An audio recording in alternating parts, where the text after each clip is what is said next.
Very good afternoon, children. This is L.K. Tripathi, SST teacher from LPM Public School, Gola Bazar, Gorakhpur. My dear students, today we shall discuss about working of institutions. This is your civics question, chapter number 4, and we shall collect a lot of information related to this chapter. We shall get much more information and knowledge just touching this chapter. So better us to start this in proper way, listen carefully and go through. Democracy is not just about people electing their rulers. In a democracy, the rulers have to follow some rules and procedures. This is very true, children. Democracy means not just to elect the rulers of the country.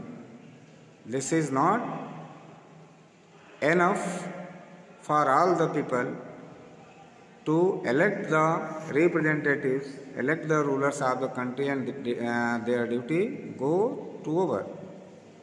Actually, in a democracy, the rulers have to follow some rules and procedures. No doubt about that. This is the democracy, and democracy is ruled by law. So, all the people whosoever live in this country have also earned some responsibility and duties from the constitution to follow, and according to that we have to go. And the rulers who govern the country, they are more reliable, and they should be more reliable for the nation, because the public have put their faith over them. So their duty becomes more responsible, and they should be more conscious towards their people. They have to work with and within institutions. This chapter is about the working of such institutions in a democracy. We try to understand this by looking at the manner in which major decisions are taken and implemented in our country. We also look at how disputes regarding these decisions are resolved. In this process, we come across three institutions that play a key role in major decisions: legislature, executive, and judiciary. Dear students, in democracy, three institutions of the democracy is very important. This is known the division of power. It means a single person is not holding the absolute power of the country. The power of the rulers are divided into three parts. This is known the institutions. First is legislature, second is executive, and third is judiciary.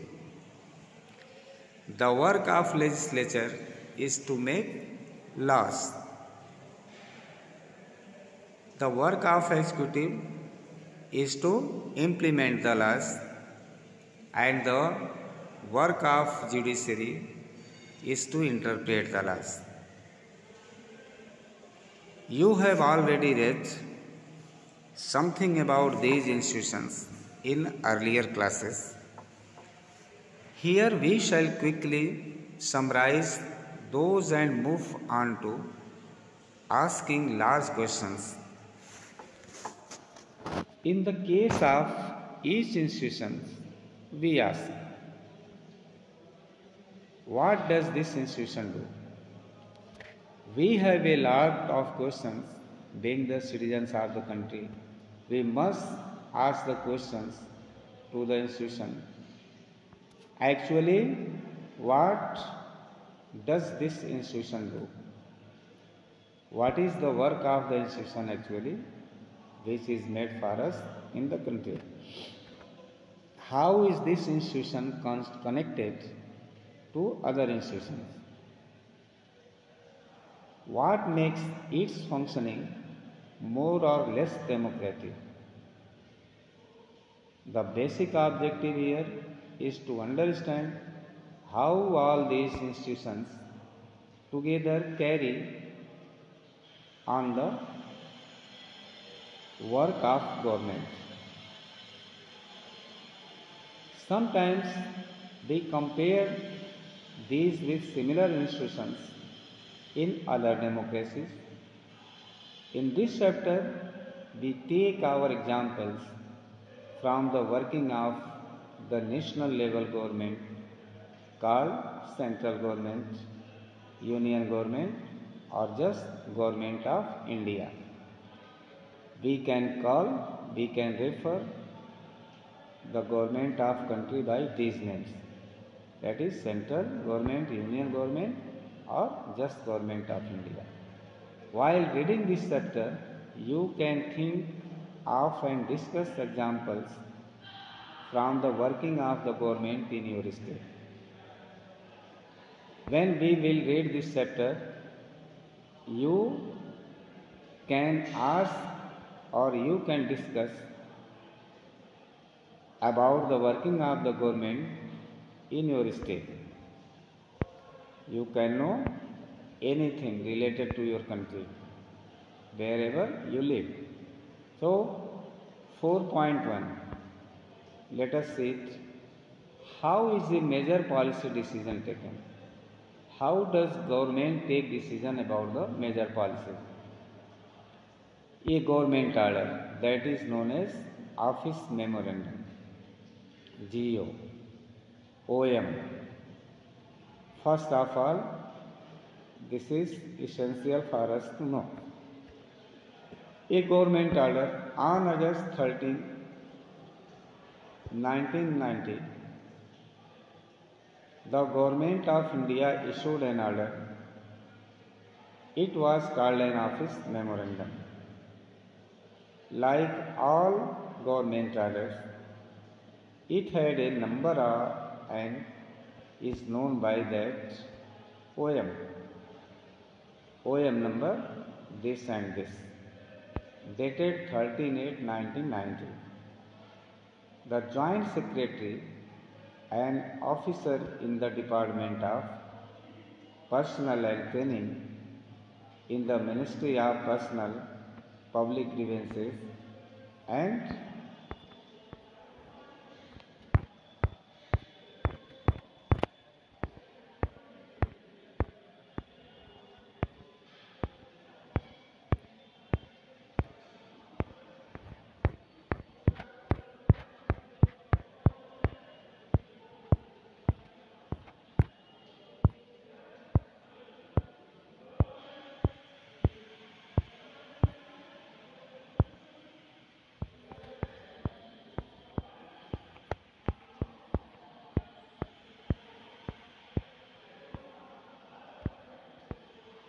pensions signed order.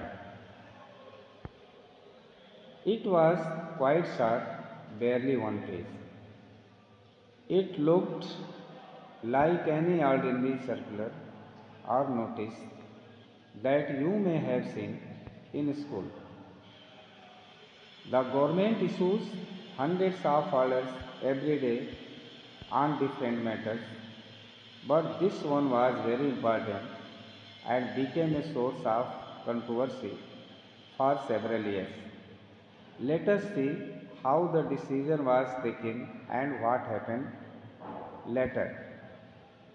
Means you can know that the Joint Secretary, who is the officer of the same department, that is known as Personnel and Training in the Ministry of Personnel, मतलब इस department का जो secretary है वो एक order issue करता है जो पब्लिक ग्रीवेंस से जुड़ा हुआ मामला है, पेंशन से रिलेटेड मामला है, और इसमें जो है बहुत छोटा ऑर्डर था, एक पेज का था, जो ऑर्डिनरी सर्कुलर की तरह से दिखता था, जो डेली बहुत सारे सर्कुलर्स गवर्नमेंट इशू करती है उसी जैसा था, लेकिन दिस वाज वेरी इम्पॉर्टेंट और ये बहुत महत्वपूर्ण था जो ऑर्डर देखा जा रहा है इसमें, और ये कंट्रोवर्शियल मैटर हो गया और बहुत सालों तक ये जो है विरोधाभासी मामला इसमें बना रहा, because once circulating any order by the government is considered as the final order by the government. To make any amendment in the circular, the process is very long. After a long discussion and long reading, the government think to change the lines or to change the order. So that is very complicated matter.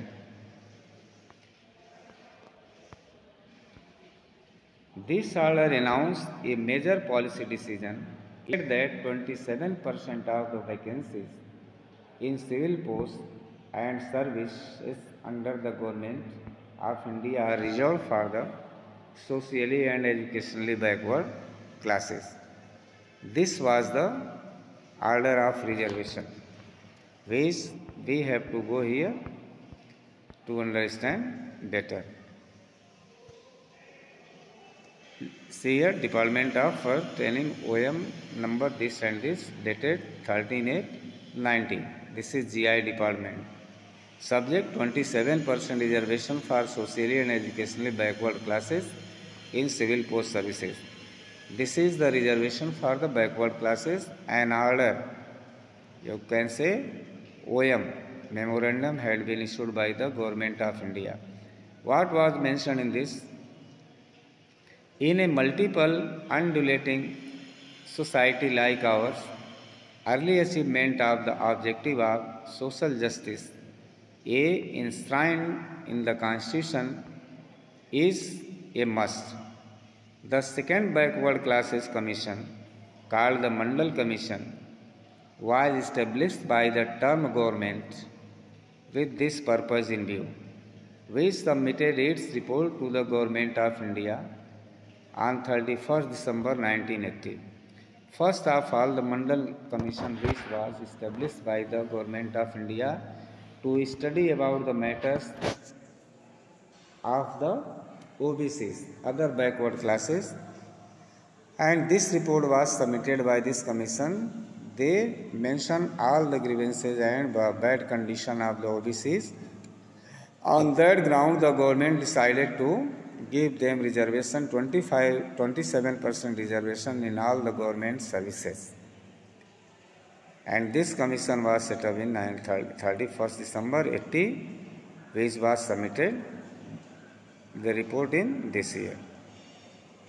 Number 2, government have carefully considered the report and the recommendations of the commission in the present context regarding the benefits to the extended to the socially and educationally backward classes as opened by the commission, and are of the clear view that at the outset certain weightage has to be provided to such classes in the services of the union and their public undertakings. Accordingly, orders are issued as follows. After a serious study of the report, the government decided about them, those who were socially and educationally backward class, that they must be given reservation in all the services and all the undertaking public sectors.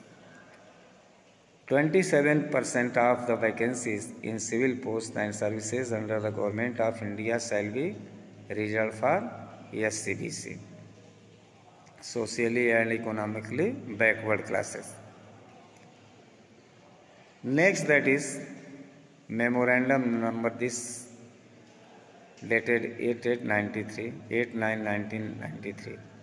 What is this? Reservation for other backward classes in civil posts and services under the Government of India regarding. The undersigned is directed to refer this department's OM number this yes sheet dated that 13 August 1990 and 25 September 1992, 91 order number 2, and services under the Government of India, and to say that following the Supreme Court judgment in the Indira Shahani and other versus Union of India and other cases. Read petition number 930, that is civil suit of 1990. The Government of India appointed an expert committee to recommend the criteria for exclusion of the socially advanced persons sections from the benefit of reservation for other backward classes in civil posts and services under the Government of India. Well, this was memorandum issued by the Government of India in favor of SC/ST reservation, by OBC reservation, SC/BC reservation. So this is known as memorandum, and the order was issued by the Government of India that time in their favor. So again we shall repeat it. This order announced a major policy decision. It said that 27% of the vacancies in civil posts and services under the Government of India are reserved for the socially and educationally backward classes. That is known as SC/BC. SC/BC is another name for all those people who belong to castes that are considered backward by the government. The castes which were mentioned in the list of the Government of India,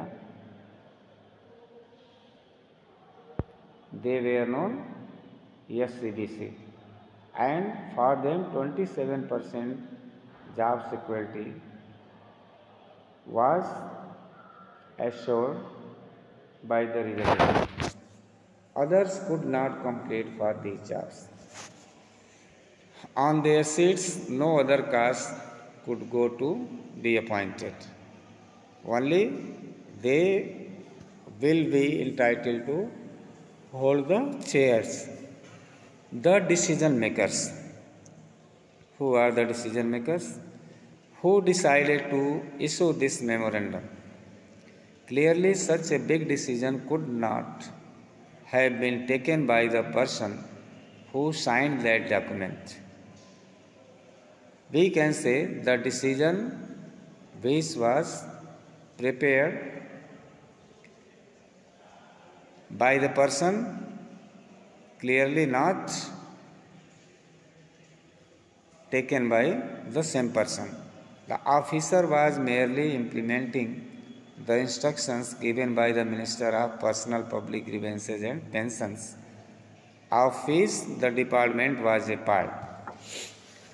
It is very true, all the decisions taken by the government, there is no any role of the officer who prepared the documents or who signed the letters. But the decision, ultimate decision is taken by the concerning ministry, and the minister is responsible for that. The officers of the department prepare the strategies and advise the ministers about the same, and the decision is taken by the concerning minister of the department. We can guess that such a major decision would have involved other major functionaries in our country. You have already read in the previous class about some of them. Let us go over some of the main points that you covered then. Very important points are given below. They must be read by us, and we shall discuss them in the next video. Till then, we have to be careful and responsible towards our task Do your all the tasks carefully and be safe. Thank you. Have a nice day.